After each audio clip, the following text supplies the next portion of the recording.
The Lincoln Aviator got some pretty big changes for the 2025 model year.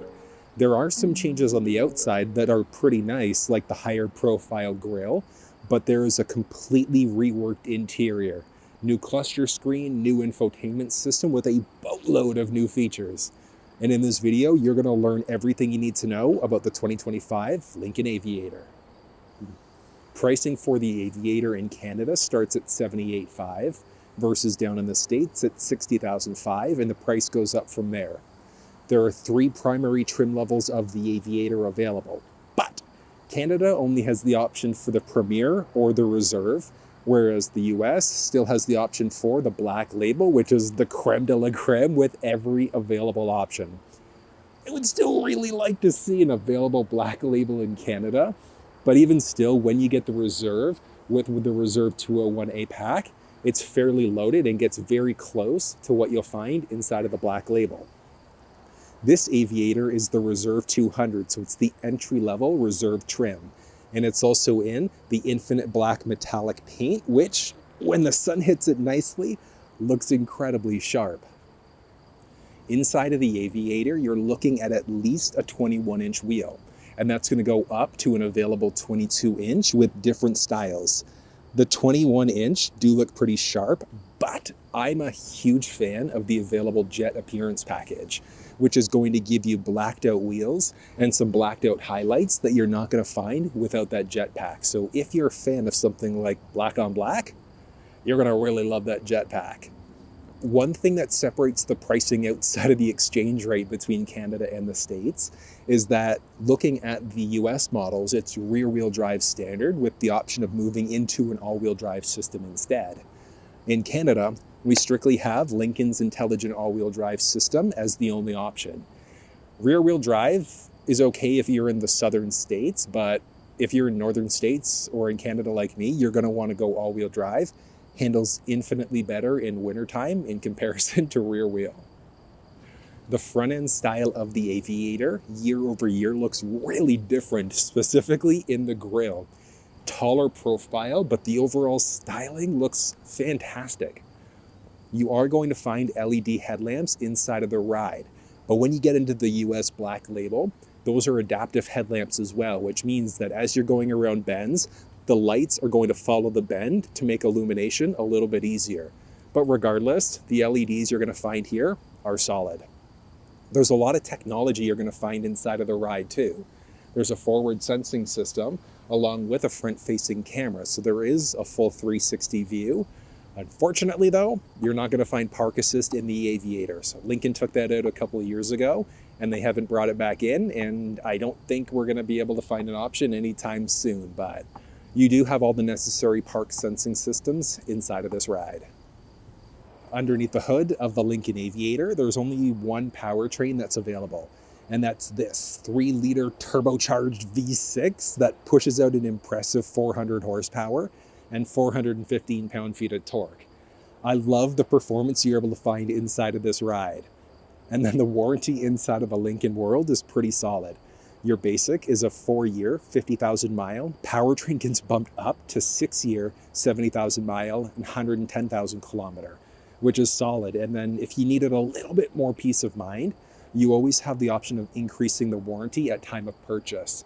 But just take care of your ride, regular oil changes, top up your fluids. This car will treat you right.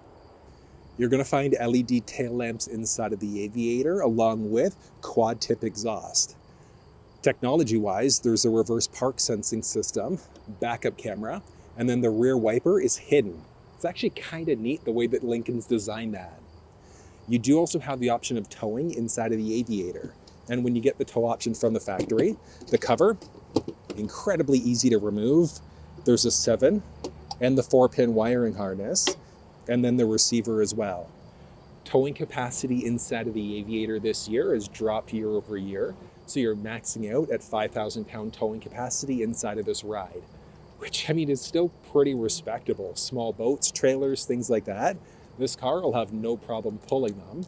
If you need more towing capacity, you could always bump yourself up to the Navigator, which goes up to 8,600 pounds if you really needed to go that route. Reinstalling this cover It's also really simple. And then getting into the trunk of the Aviator can be done a few different ways. There's a button just to the left-hand side of the steering wheel. You can utilize the key fob. And then just underneath the second L in Lincoln, there's a button there that you can push in order to raise up the liftgate. There's a little cover that you can take off, and that gives you some storage underneath. But lifting that up is going to show you the mini spare tire. The jack stand is underneath the spare, and then the white spigot if you ever need to fill up using a jerry can. One of the nice things about being a Lincoln owner is that you do have access to roadside assistance. And that's good for the same 6 years, 70,000 mile, 110,000 kilometer powertrain warranty. So if you ever pop a tire, puncture a tire, if you need fuel delivery, lockout services, winching, things like that, it is available. Good coverage overall, which I do like. There is nothing along the left-hand side outside of a speaker. Along the right side, you're going to find a 12-volt power point, along with a little light, and then switches for the third row seats to power fold them down. So it's strictly power down. You can't manually fold them down, but you can fold down the left or the right side independently, or button push in order to fold them both down together. And it's a nice fold, and it's a flat fold as well, which is great. Folding down the second row seats has to be done from the inside. So on the second row, there's one switch along the top of the seat that's actually going to slide the seat forward. But what we want to do is pull the lever along the bottom of the seat. And since this is the bench configuration, you can also independently fold down that middle seat as well. And when you have the seats folded down, there is a great amount of cargo space inside of this ride. Then the measurements that you're looking at, specifically behind the first row, are going from right where the liftgate would close to just in behind that little armrest between the first row seats. So driver's seat, passenger seat, or forwards, backwards, you'd lose or gain a little bit of extra space. And one cooler thing is that the second row seats can also be slid forwards or backwards. The outboard seats, the middle seat is locked into place. Lifting up the third row seats, you're just going to button push in order to raise them up. And same idea, you can raise them up independently if you want. And then you just have to worry about raising the headrest up yourself. Filling up fuel inside of the Aviator is done along the driver's side. It's an unlocked cover with a capless system that has anti-siphon technology built in. Looking at the fuel quality inside of the ride, minimum manufacturer's recommendation is just regular 87 gas. So just regular fuel is all you need to use inside of the Aviator. But the horsepower and torque specs are all achieved using a 94 octane. So do you need to use a 94? No, you can get away with an 87. But honestly, if it's in the budget, I would say minimum 89 or 91 if you can swing it. I know gas prices are pretty crazy right now, but you will notice a performance difference when you use a higher octane fuel. It's just not necessary inside of this ride.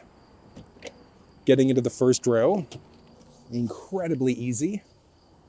There's no assist handle in that first row. And then the second, equally as easy. But you will find a little assist handle overhead inside of the second row. The Lincoln Aviator features power folding side view mirrors with turn signals. There's a camera mounted along the side. It also features an auto dimming function and a blind spot monitoring system. The outside has the 5-digit number pad, so you can get inside the vehicle if you don't have the fob on you. Hopping inside. The seats are fantastic, but I'll touch on that in a second. You're going to find driver's seat memory, a few different speaker choices, and then across the lineup, you'll have controls to your side view mirrors, windows. There's a button to get out, and then a bunch of door storage with an emergency release down low. So if the button here doesn't work, you can always get yourself out that way instead. There's a nice wood grain that follows all the way throughout the dash. And there are a few different appliques that you can get there, and you could always do something aftermarket instead if you're not a fan of the style. You can open and close the liftgate. You've also got the option of adjusting the brightness of the cluster and then your lamps. There's a power adjustable steering wheel, your hood release, along with a Lincoln scuff plate that glows later on at night. There are a few different types of seats that are available inside of the Aviator, so different color choices, but more importantly, there's also the option for 30-way perfect position massage chair seats for the first row.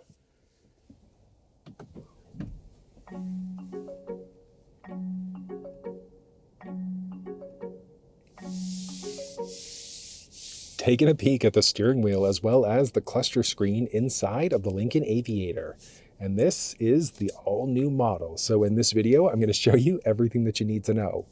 The steering wheel inside of the Aviator is power telescoping. So down by your left knee, there's a switch there. You can go up, down, in, and out in order to find that perfect position for you. Once you find it, release the switch and you're good to go. It's also heated. Inside of the infotainment system, there's a button that you can push in order to adjust your seats, but you can also turn on the heated steering wheel, and it's heated all the way around. There are so many different things that you need to know about the Aviator, so let's go simple. There's a voice command prompt there that you can utilize in order to activate your built-in Google Assistant. So you can push there. You can also say, "Hey Google," and that's going to turn on your assistant that way instead, which is kind of cool. The vehicle has paddle shifters, so minus on the left-hand side, plus on the right-hand side, so you can drop down gears in order to slow down. Or if you wanted to get some extra engine speed to speed up, you've got that option. But if you want to walk through, like you actually want to know how to use paddle shifters, you'll find that little walkthrough video down in the description. The stick on the left-hand side is obviously for your blinkers. You can flash your high beams out as well. But I'm in the auto light mode, so down by your left knee, there's a different switch that you can use in order to adjust your mode. In the auto mode, you can also turn on your auto high beams. And what that means is that if the vehicle recognizes they're necessary, it's going to turn the high beams on automatically. If somebody's oncoming, it turns them off before turning them right back on again. But if you want to permanently lock your high beams out, go into the top headlamp mode.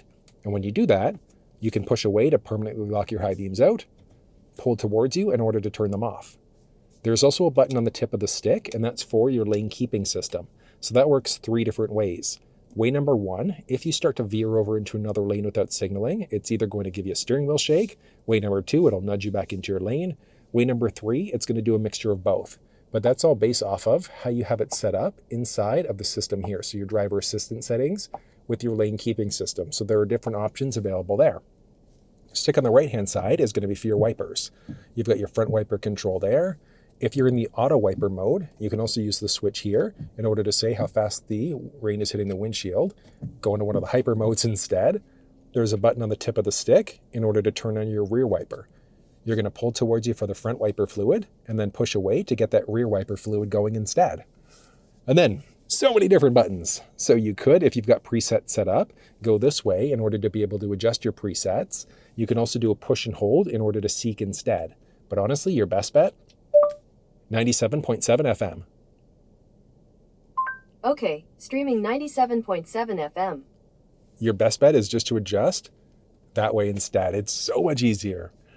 Along this side, you've got a few different options as you're navigating through the little the cluster screen, but I'll touch on that in a second. So you've also got this button here, and that's going to be for your cruise control. So you can toggle it on there, and that's going to show you a few different things here, along with the available head-up display.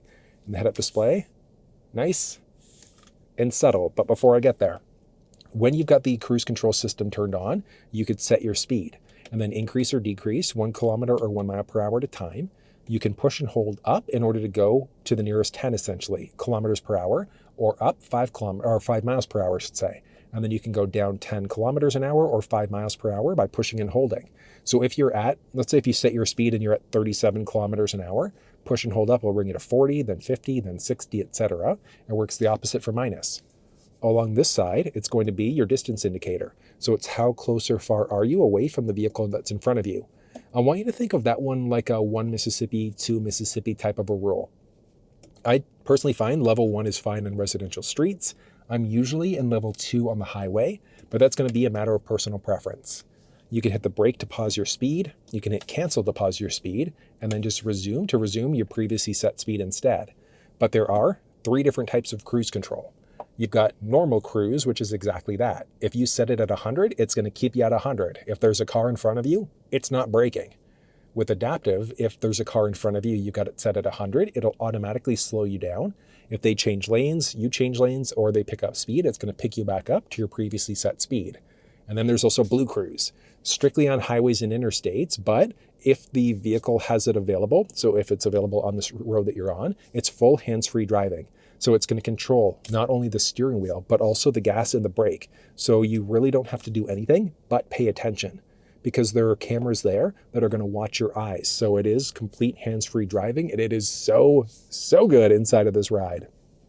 But if you want a full walkthrough on using the adaptive cruise control system, seeing it done in person, you'll find it down in the description of this video. And then from there, you've got a few other buttons here. So you've got one to navigate through some different pages, and then you've got a few different options here to navigate through some different settings. But one other thing I'm going to point out is that inside of your display, you've also got the option of adjusting your theme. So there are 4 unique themes that are available. It changes out the color, and it just makes it a little bit more subtle and kind of cool at the same time. So there are 4 different options that are available that you can adjust inside of the infotainment system. So the cluster screen itself is straightforward. You can see what gear that you're in, whether that's park, reverse, neutral, drive, whatever the case may be, back to park again. One cool thing is that if you're outside of park, so in any other gear, if you turn the vehicle off, it's going to automatically flip you back into park instead, which is pretty neat. You can see your current engine temperature, what your current odometer is, along with your fuel gauge, and then how many kilometers or miles you are to empty. You've got your speedometer there as well. And then if you've got your lane keeping system turned on, turned off, etc., you're going to see that it just kind of opens things up a little bit more. So with these systems turned on like this, with adaptive cruise control, it's just going to make it look a little bit different as you've got different settings enabled or disabled. You can see there your current road speed, your current vehicle speed, along with the outside temperature. And then you've got some different pages here that you can adjust by pushing this button. So trip counters, fuel economy. Fuel economy is horrendous right now because I'm just stopped doing the explainer video. But you can push and hold anything that says that in order to be able to reset. So it's very subtle when it does it, but it just resets it out. And that's the same thing even with your trip counters. So if you've got a trip counter going, you can just push and hold in order to reset it that way instead. And then one other nice thing is that if you've got a route going, so let's go ahead. I've searched for addresses a second ago. Look at that. Full mapping cluster, which looks so good. But as you have a route going here as well, look at that. How cool is that? So you've got full map and cluster capabilities. And then if you're on any of the other sub screens, you get little turn-by-turn directions instead. So when you're in the map view, full map and cluster in a second, it'll just take a minute in order to be able to switch it out. But I mean, that looks so good. So good. And then another neat thing is that as you've got a route going, it also shows you inside of your head-up display. So it shows you your turn-by-turn directions there, along with what street you're currently on, your vehicle speed, your gear, whether or not the lane keeping system's turned on, your vehicle speed, and the current time. So it's a really robust and extremely comprehensive system. And then canceling out just brings you into this mapping cluster view instead. I love that view. I would stick with that one, but that one's going to be a matter of personal preference. And then you've got a rocker switch along the right-hand side, and that's going to let you do a few things. So you switch over, then you've got the option of adjusting whatever audio sources are available. So if there was a USB stick that you're using, you wanted to switch to SiriusXM, AM, FM, etc., you'd have the flexibility to be able to do it. And all you're doing is pushing over OK in order to change it out. It's actually really straightforward, but you can see it changing down there. But I mean, honestly, your best bet, push the voice command prompt or say, hey, Google, in order to be able to change stations that way instead. You can push up in order to get to your compass view, back to your map view, pushing over to get to your phone if you had one connected, and then down for some additional settings specifically for the head-up display and your basic display. So you can toggle the head-up display off if you'd like to. You can also adjust out some things in the head-up display. So you can adjust the brightness of the display if you'd like to. So you could adjust it, make it brighter, darker, etc. From here, if we jump into our position, you can also move it up or down. If you wanted to make it easier to see, you could also rotate it. So it's kind of neat. If you are sitting in a slightly different way, you've got the flexibility to adjust it there and figure out which content is shown. So do you want your driver assistance settings showing, your fuel levels and things like that as well? And then back, do you want to show your speed in kilometers, miles per hour split? Obviously, if you were in the States, you'd have kilometers per hour instead. And then you can also show a tachometer, which, I mean, I love it. So if you'd like that view instead, and then as we hop out and we go into, actually, let's go one of these other views instead. There we go. So you've got your speedometer, tachometer, things like that. So you can kind of customize the screen a little bit. I love that you've got different themes that are available. You've got your oil life, you can change the display out and things like that as well. Just a matter of personal preference, like which information screens do you want showing up here? So do you want a basic calming screen? Do you want 2 trip counters? Do you want to show your vehicle pitch and roll, things like that? So as we hop home, we go into our different pages here. You've got your different screens that we've now added on. So tire pressure's there, you've got your vehicle pitch and roll. You can see what your current steering angle is like.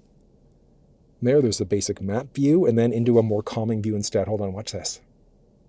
Takes a second to kick in, but it just makes it really, really simple instead. So if you're not a fan of having it busy on the screen, then you can kind of adjust this out and really make it your own. Taking a peek at the new infotainment system inside of a Lincoln Aviator. So this is fully redone for the 2025 model year. And one nice thing is that it's not a Lincoln-based software. It's actually Google-based instead. So I want you to think of this as a full Google device instead, a full Android device, which is extremely useful. But I'm going to take you through everything you need to know. You've got your current time along the top left side. There's a home icon, a series of vehicle settings, and then all of the available settings for the vehicle. You've got all of your climate control settings along the bottom, so you can adjust out. You could also adjust this out too. So you've got driver passenger options here for your heated first row seats, ventilated seats, and then heated steering wheel. You could adjust your fan speed this way. You can also swipe up to adjust your fan speed this way. There's an auto mode. You can adjust all of your climate settings this way too. So windshield defrost, have it go into your face feed, etc. You can link the passenger side to whatever the driver's side set to. So if the passenger side is different, link it up to default it to the driver's side. And then really neat look overall. You can hit this to go to the rear in order to adjust the second or the third, and you can link them both too. So if you wanted to adjust the fan speed for that second, third row, you've got the flexibility to do it. You can set the climate there as well. You can have it going to their face, their feet, toggle it off if you'd like to, or lock it out. So if people in the second row are fighting over the climate, you can lock them out so they can't adjust it. And then just basic controls, so you've got your passenger side there too. Along the top right-hand side, so if we go back to the home screen, you've got your notification. So if there are different options available here, your current connection level on top of that. Next, let's dive into our maps. So this is Google-based, so this is literally Google Maps. One cool thing is that you can log in to your Google account here. So if you've been on your phone utilizing Google Maps and you've searched for different addresses, you could sign into your Google account here, and it's going to let you essentially look at all the addresses that you've previously gone to. But because it's Google Maps, you can do everything. You can search for GPS coordinates, so latitude first, longitude second. You can search for point of interest icons there. So you've got a few different options available here. So let's go to one. It's a little bit further away. You've got a few options here, so you can start. You can see if there are different route options that are available, which it's giving us 2 different route choices here. You can avoid things on the route like highways, toll roads, ferries. You can prefer fuel-efficient routes on top of that. You can select whichever option that you'd like. You can hop back, and you can also add a stop. So if you've got multiple stops that you need to make, you could then choose a destination. And let's say if we wanted to go to, fill up on gas first. So let's search for gas stations. It's going to give us a bunch of different options that are available along with the price. So let's just select a random one here, add a stop. And now we've got both stops. But if you wanted to, you could hit the little hamburger icon and drag these around in order to adjust your route out. You can hit X if you wanted to cancel, or just done, and then start if you wanted to start it up. You can push this button in order to look at different route options. You could search for an additional address. You can hit here in order to see your route details, or you can completely exit out to remove the next stop, or completely cancel the route out instead. So it's pretty straightforward from that perspective. You do have the flexibility of hitting the voice command prompt on the steering wheel. If you wanted to search for addresses that way instead, you can hit the gear icon there in order to be able to adjust things out. So if you wanted to, you could see your vehicle, you could look at route options, so avoiding highways, toll roads, and ferries. You could do offline maps as well. So that's very useful if you're going to be somewhere where you may not get signal inside of the vehicle. You could mute out notifications, get turn-by-turn alerts, or the voice and alerts. You can change up your setting there. So if you wanted to, head-up display, north view, perspective view, whatever the case may be. You can zoom in and out this way, do a pinch to zoom, full capability that way and recenter it on you. Now, that's using factory navigation, like I said, Google-based, which is incredible. Back to the home screen, you can hit this in order to jump into your profile. One of the big benefits here is that if you've got multiple people driving, you'd be able to link an individual key fob. You could link all of your driver's seat memory. You could link so many different things, your presets and things like that, right to your own personal profile. And you'd also have the flexibility of being able to lock it out too. So if you wanted to lock out your profile, you'd be able to. So essentially selecting a pin and setting it up so people can't look through all of your addresses and things like that. Really useful. From here, we can add in a phone. So there are no phones that are currently connected right now. So we're going to go ahead and add in a phone, and we're going to actually start off on the iPhone side of things. So on your phone, all you're going to do is look for the vehicle. So we've got the Aviator, and there we go.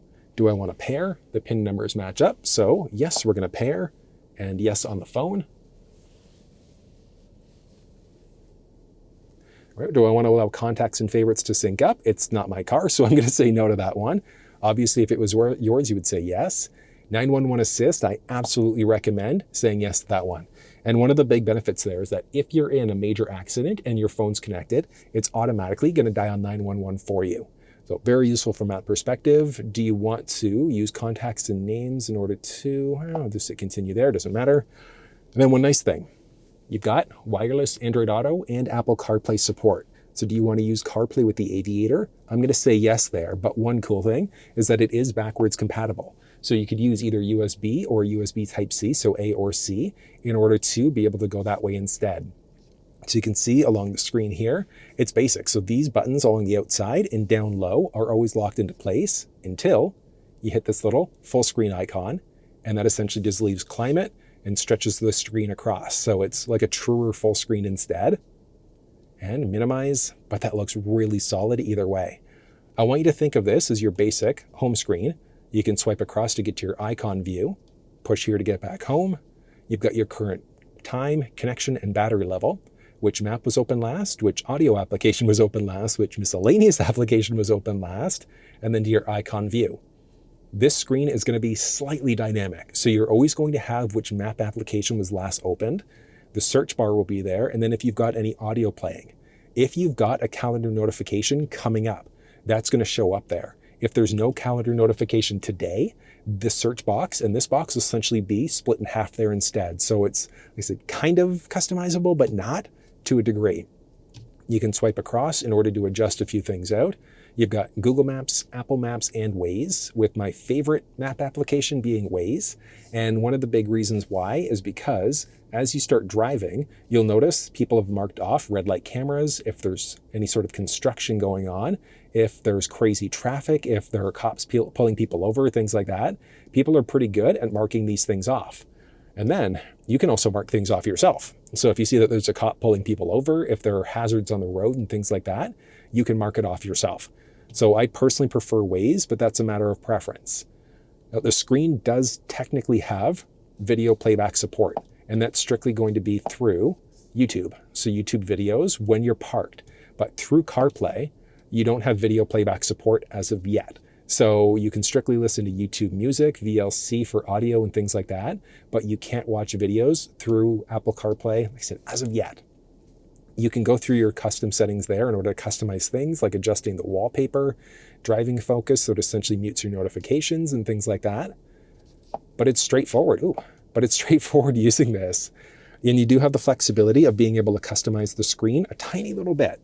So on your phone, if you go into your settings, general, and then CarPlay, you can find your vehicle, you can forget it, customize, or toggle CarPlay off. Now, if you're running into connectivity issues, so you've tried connecting to CarPlay and it's just not working, check down in the description of this video. I've put together a walkthrough explaining some common CarPlay issues and how you can fix them. And actually, before you even get to this, one nice thing is that on the steering wheel, there's a little button, and you can hit that button once in order to bring up your factory assistant. So it's strictly going to be the assistant for the built-in screen. But if you do a longer push and hold instead, that's going to activate your Siri assistant. So that's very useful. So a short button push is going to activate your built-in Google Assistant. Longer push and hold is Siri instead. And then, all right, where was I? Looking at your settings here. So you've got your vehicle, you can then customize. So if you're not a fan of the icon layout, all of the buttons have a hamburger icon. So all you can do is button push and hold, and you can drag it any which way that you'd like. Anything with a minus next to it, you can remove it from the screen. So we're removing icons out, and you can see that they're fully removed there. It saves it along the bottom of the phone though. So if you want to add them back in, push the little plus icon, and that adds them back into the screen. If you've played around with this too much, you don't like what you've done, on your phone there's a reset button. You're going to reset the layout, and that just brings you back to the factory default screen there instead. So straightforward using this system. You can hit the home icon to go back home. You can hit the little icon here in order to jump back into your phone, and that brings you into CarPlay because that's how we're connected right now. You can hit here in order to go back to settings for a second. You're going to go on Bluetooth, and you've got the iPhone 14 that's been connected. You can also change the vehicle name. So default is Lincoln Aviator. So if you want it to be Bob's Ride, Sally's Ride, whatever the case may be, you can change it out this way. You can add in another device. You can turn Bluetooth off. You are currently connected to CarPlay, but you can also disconnect from CarPlay simply by doing that. And you can be set up then for phone calls and for audio. So you can kind of do a mix and match. You can hit this little icon in order to disconnect the phone, forget it. And then there are a series of other options here as well. But that's how you set up iPhone devices inside of the Lincoln Aviator. Setting up Android devices is the exact same process. So if you weren't on the screen, you're on the home screen, again, all you're going to do, hop into your car, go into settings, you've got Bluetooth, and then you've got this screen here. We're just going to add in a new device. And in order to be able to do it, same as always, all we're going to do, pull up, and you can see here, Galaxy is now recognized. So we're going to hit that here. And then on your phone, all we're going to do is hit OK, Bluetooth pairing request, pin numbers match up, so we're going to pair, and then we're just going to allow here, deny, etc. So do you want to enable SMS messages, sync them, skip? There we go. And the reason why I said skip there is just because this is not my car, but if it was, I would say yes there, and then you could start Android Auto. And it's pairing up. It's going to take a second, and 3, 2, 1, we are fully connected inside of Android Auto. And it's got a lot of similarities to Apple CarPlay. So just the basic layout here. Along the top, you can see your battery and your current time, the map application, and then some basics, along with your Google Assistant on your phone. So it's not the Google Assistant for the vehicle, it's the one for your phone.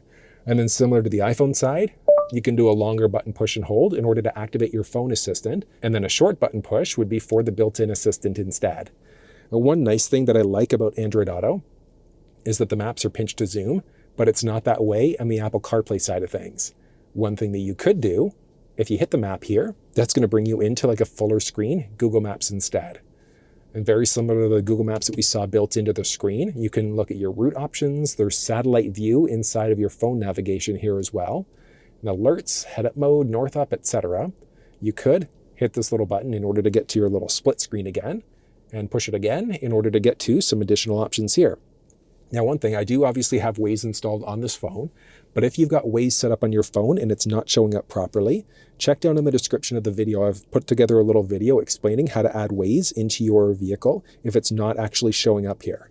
But one thing that you could also do inside of your phone, if you search for Android Auto in your settings, you're going to go to Android Auto settings, and that brings you up to this screen with a boatload of options.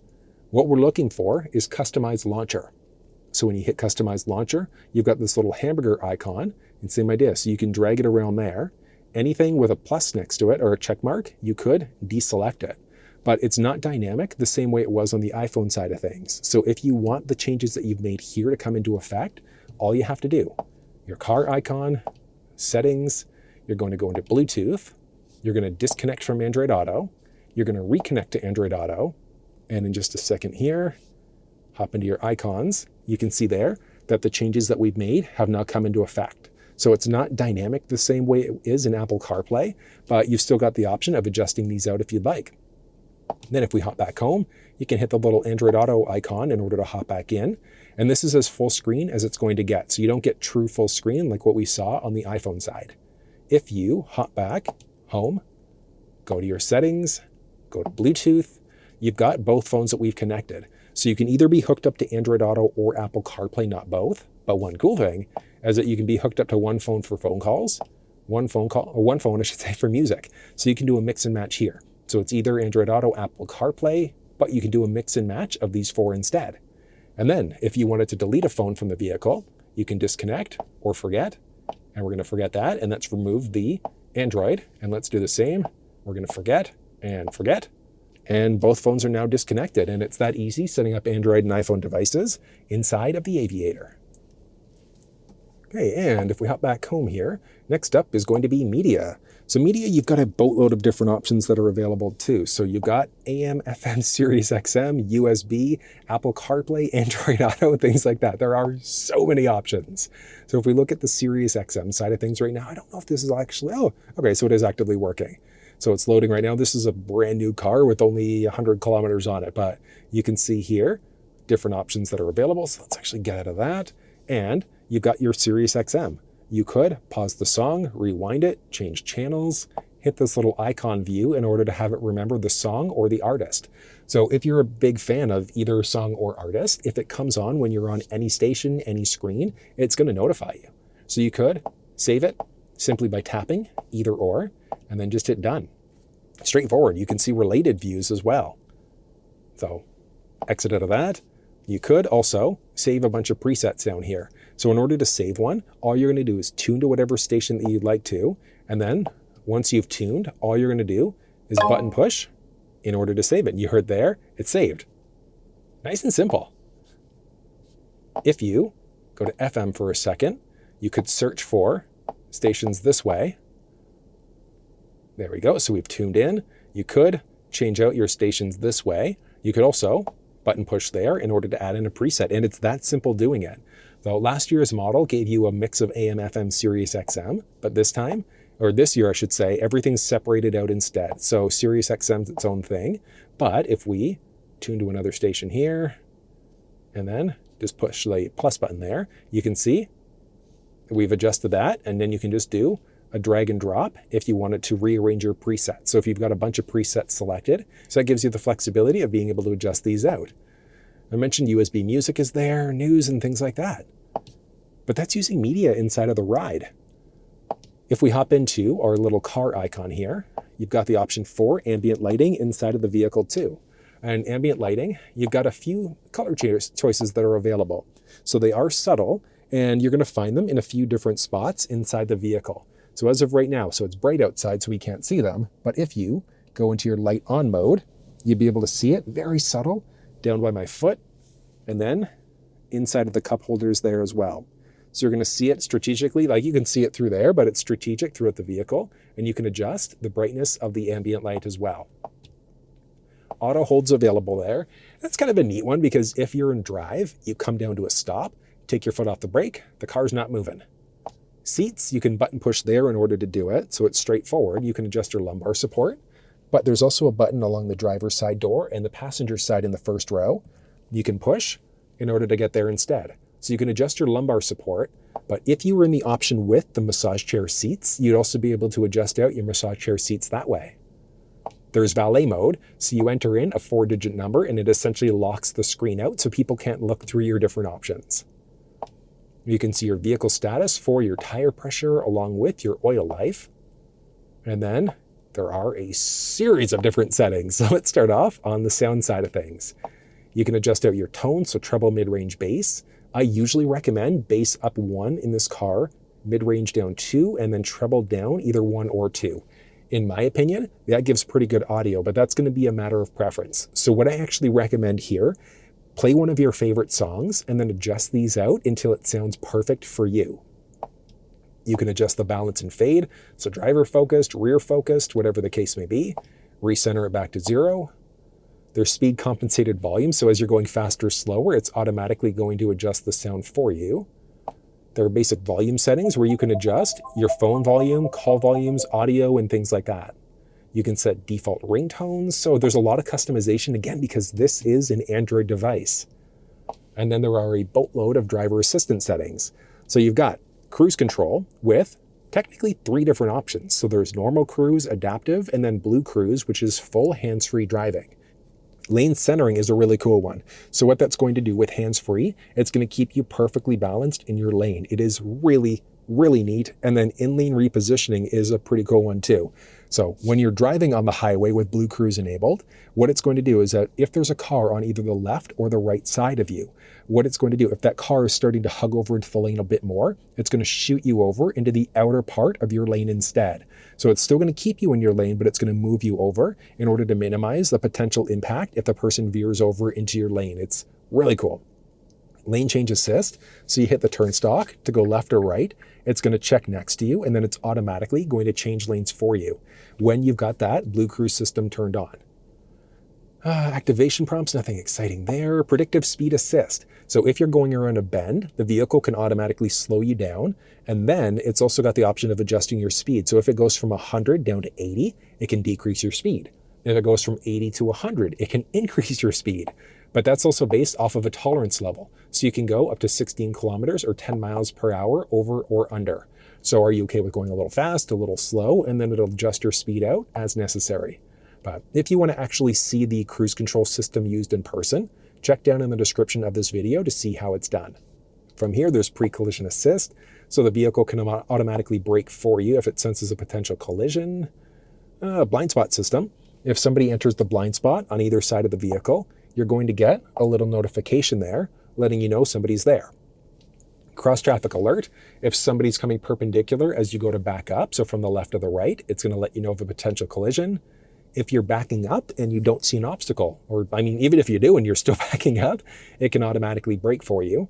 And then driver alert. If you start to veer over into another lane too many times without signaling, eventually it's going to tell you that you should probably take a break. And then if we go into, well, I guess we've got vehicle settings. So 30-minute max idle means that after 30 minutes, if this is toggled on, the car will automatically turn off. Rear occupant alert. When you go to turn the vehicle off, does it let you know that there are people potentially in the back seat? Do you get an alert, horn, nothing? And then you can let it know if there's a child seat installed in the back as well.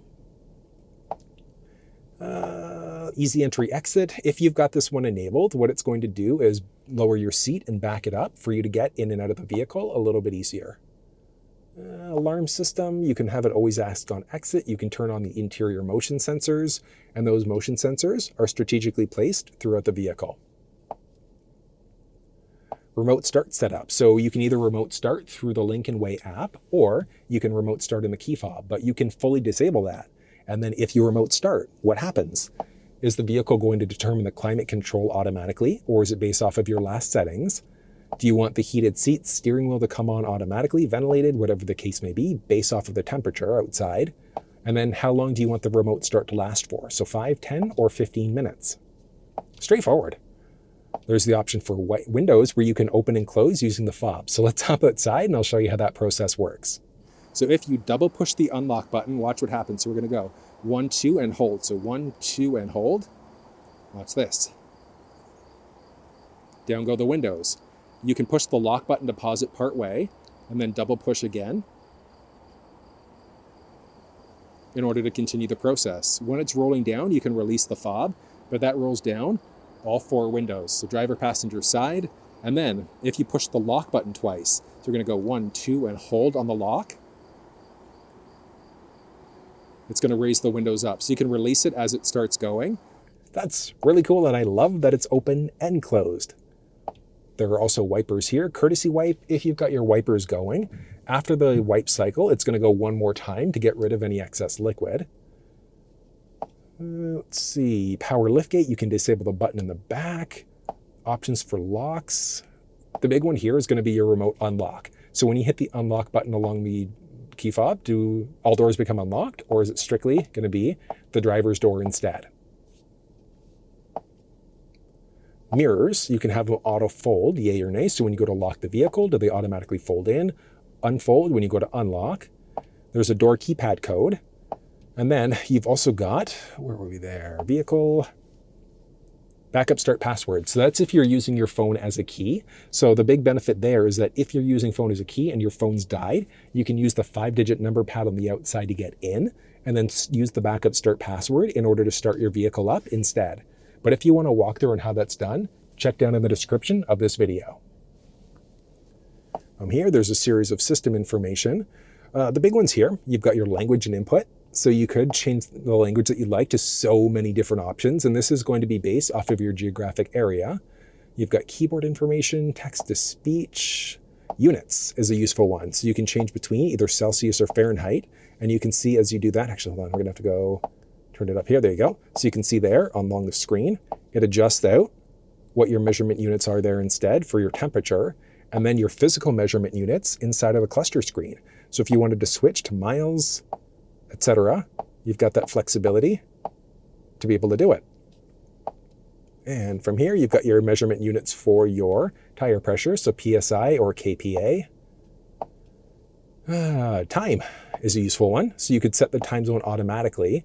Really, the only time that you don't want to, time zone specifically, is if you straddle a time zone and you're constantly flipping from one time zone to the next. You can permanently lock it out either way. And then do you want to use the military time instead? So that 12 versus 24-hour mode. Because this is an Android device, you can download different games and apps and things like that. So as you go to download, it lets you know how much space is currently available. And then just basics. You've got reset options. So if you're selling your vehicle, you could do a full factory reset. If phone as a key is giving you issues or you need to kick somebody off, you could do a phone as a key reset as well. Straightforward. And then Android Auto, so you can see which version you're currently on. There's profile information, so you could adjust your individual profile this way. You can adjust the display, so the beeping that we get here, if that drives you nuts, you could toggle it off if you wanted to. You could adjust the brightness of the screen this way if you'd like. Then you can go to a calming screen if you find it too busy. You have to button press in there, hop back in order to get back inside here. And let's see, display, I think that was it.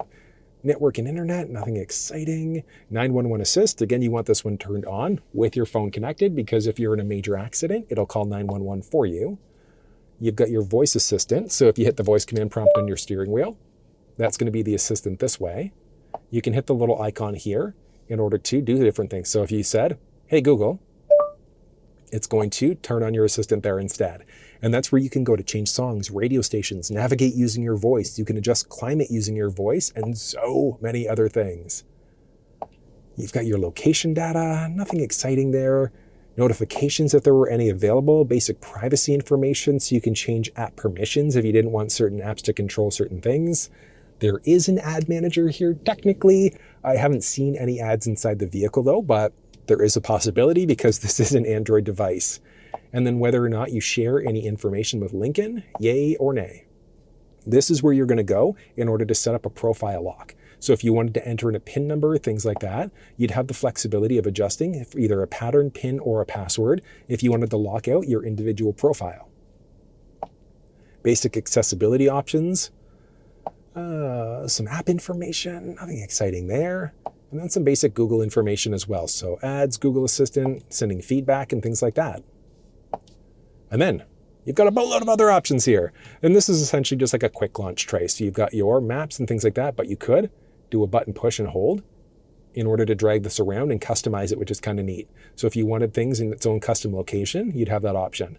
But you've got Google Maps, you can launch into the Play Store, so signing in simply this way.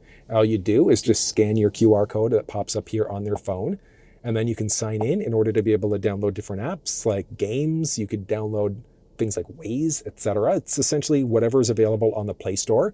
For the most part, you could download onto this screen. Your Google Assistant's there. There's hot button presses to get to all these other options. Towing information. So you've got your trailers versus your aids. Vehicle hotspot. There's a full digital owner's manual. So if you're getting weird messages inside of the cluster screen, you could do a visual search and things like that to see what all of these different options are. So if this video didn't help out, there is a built-in owner's manual. You can get to your settings this way if you'd like to.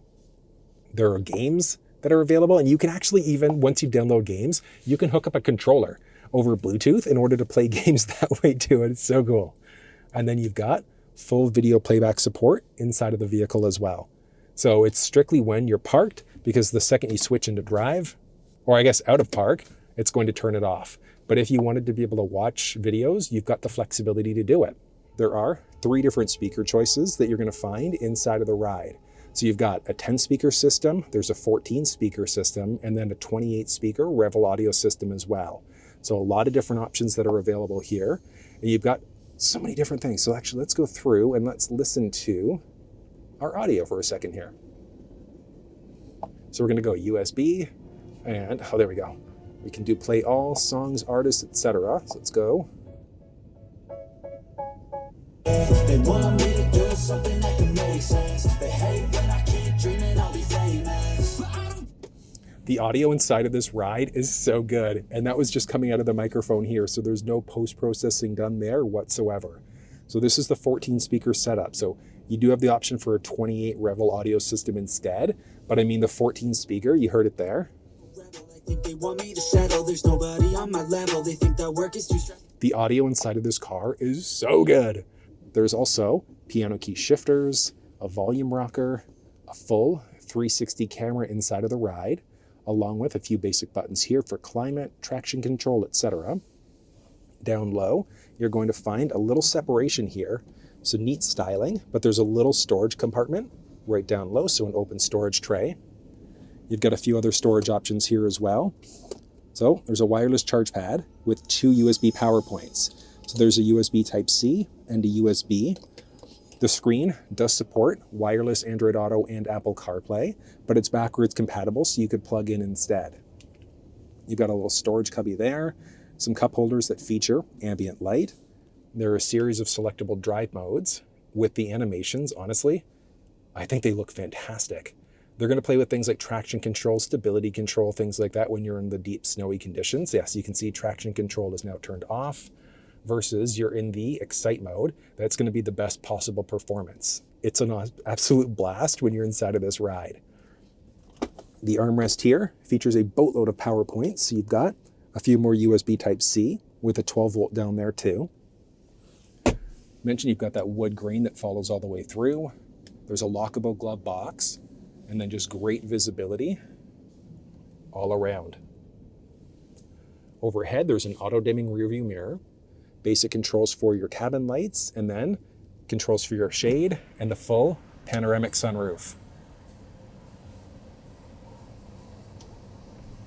I honestly just love how much the panoramic sunroof opens things up. It is beautiful. There's a sunglasses holder up overhead there, along with the HomeLink system. So if you've got a garage door opener at home, you can program it in. The visor also has lights built right in. There's a ticket receipt holder there. And then this extends out to block all of the sun that might be hitting your face. But I do think that Lincoln's done a good job on the interior refresh here. All of the highlights are great. The new infotainment system is incredible. The steering wheel and cluster are great, but I love the introduction of that hands-free driving system. It's so good. Then, you do have 3 rows in the car. So, in the second row, you're not going to find door shades in this trim. There's a speaker there, along with basic controls there for your windows. There's a button, speaker there with some storage. The seats here, there are 2 different options that are available. So you're going to have either 6 or 7 seats inside of the ride. So you're always going to have 2 in the front and 2 in the back. And then it's either 2 or 3 in this middle. So this is the bench configuration. Benefits of the bench this way is that you've got cup holders built in. So if you've got kids that are fighting, you can kind of separate them there. But I honestly am a bigger fan of the dual captain's chair setup instead. I find the seats slightly more comfortable. There are armrests, and then there's an easier pass through to that 3rd row. But that's going to be a matter of preference. But with the driver's seat set up for myself being 6 feet tall, inside of the 2nd row, I've got a good amount of foot space, knee space, and head space with me sitting fully upright is about 1.5 inches roughly. But one cool thing is that there's a little lever there that you can pull in order to fold the seat down. But you can also give yourself a little bit of a recline, and that opens it up about an extra 1/2 inch to about 1 inch or so. But this seat here drives me nuts. So you do have the option of folding it down independently if you wanted to. So matter of preference. You could also slide the seats forwards or backwards here to create a little bit more space for that 3rd row, or for cargo if you need it. You're going to find pockets behind both the driver and the passenger side. There's also this little screen here that's available as an option, where you can control the audio, climate for the second and for the third row. So you're essentially quad zone climate control inside of this car, because you can have it set different for the driver's seat, the passenger seat, the second, and for the third row, which is kind of neat. There's also air quality, so you can see what's going on there, because there is a built-in particulate filter. So cabin air is nice and refreshed. Down low, you've also got a few basic controls for your vents. From there, you're going to find 2 USB Type-C power points, and then a 150 watt wall plug back there too. Overhead, there's a handle, hook, and a light, and that's the same along the driver's side. So a little handle, a hook, and then there's a light there too. But the second row inside of the Aviator is nice and simple. Getting into the third row, so there's a lever down there to fold the seat to get into the third row when the dual captains charge, the bench setup, I should say. And I guess even with the dual captains, you could do it this way. So just button push. Ooh, and hopping inside. So yeah, there we go. This is why you wouldn't want to get the bench seat configuration if you've got tall people in the family, because it is extremely tight back here. So you can see my knee is just touching. So yeah, super tight, but headspace. I mean, I can actually sit back here. I've got maybe half an inch-ish of space, so not a ton, but I can at least fit back here, which is pretty nice. Feature-wise, you've got some cup holders there with an HVAC control. That's the same here. So little cup holder, HVAC control with a few USB Type-C power points too. There is a little cabin light up overhead inside of the third row, but like I said, whether you go this route is going to depend on what you need. So you're 6 seats inside of the Aviator at a minimum, 7 seat maximum, with this bench seat being the option of what separates it. So this seat fully locked into place, so there's no reclining the seat, sliding it forwards or backwards. It is locked into place. All right, en route handling. Nice. The handling in the Aviator is so good. So good. And back up to highway speed.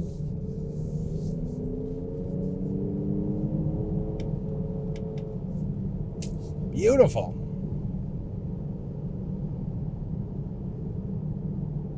The power in the ride is so good. I would push it a little bit more, but this one pretty much just came off the truck and it's got next to no kilometers on it right now. So I don't want to push it too hard. But I mean, overall, I would say the handling is great. The cabin is incredibly quiet. I love the head-up display inside of the ride. The new cluster screen, the infotainment system all around. I think that Lincoln has done a phenomenal job inside of this vehicle. And that was everything you needed to know about the 2025 Lincoln Aviator. You can find all of the build details for this Aviator, links off to Lincoln Canada, US, along with Formula Lincoln here in Pickering, down in the description. But if you found this video useful, give it a thumbs up, share it with someone if you think they might find it helpful. And until I see you next time, take care.